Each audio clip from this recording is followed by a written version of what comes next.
बढ़ते हैं अगली खबर की तरफ। पश्चिम एशिया में जारी तनाव के बीच भारत की भूमिका को लेकर कई सवाल पूछे गए, खासतौर से विपक्ष की तरफ से और समीक्षकों की तरफ से। लेकिन अब इन सब का जवाब जर्मनी में मौजूद भारत के रक्षा मंत्री राजनाथ सिंह ने दिया है। उन्होंने साफ तौर पर कहा कि अभी हालात जैसे हैं उसमें भारत सीधे मध्यस्थता नहीं कर रहा, लेकिन भविष्य में इसकी संभावना से इनकार नहीं किया जा सकता है। राजनाथ सिंह ने कहा, भारत ने अपनी तरफ से कोशिश भी की है।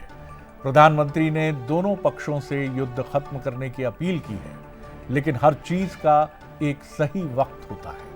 हो सकता है कि आगे चलकर वो समय आए जब भारत इस मामले में अपनी भूमिका का निर्वाह करे और उसमें सफलता भी मिले। राजनाथ सिंह का ये बयान ऐसे समय में आया है जब पाकिस्तान में अमेरिका और ईरान के बीच बातचीत की कोशिशें अपने अंजाम तक नहीं पहुंच पाई हैं।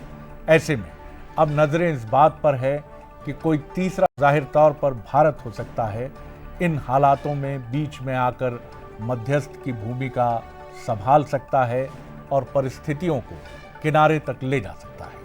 इससे पहले राजनाथ सिंह ने अपने संबोधन में कहा था कि युद्ध से पूरी दुनिया पर असर पड़ा है, लेकिन सबसे कम अगर कोई देश प्रभावित हुआ है तो वो भारत है।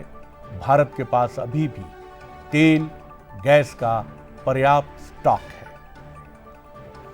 सबका एक समय हुआ करता है। हो सकता है कि कल का वो समय आ जाए कि जबकि भारत उसमें अपना रोल प्ले करे, उसको सक्सेस भी हासिल हो जाए। इस पॉसिबिलिटी को भी रूल आउट नहीं किया जा सकता।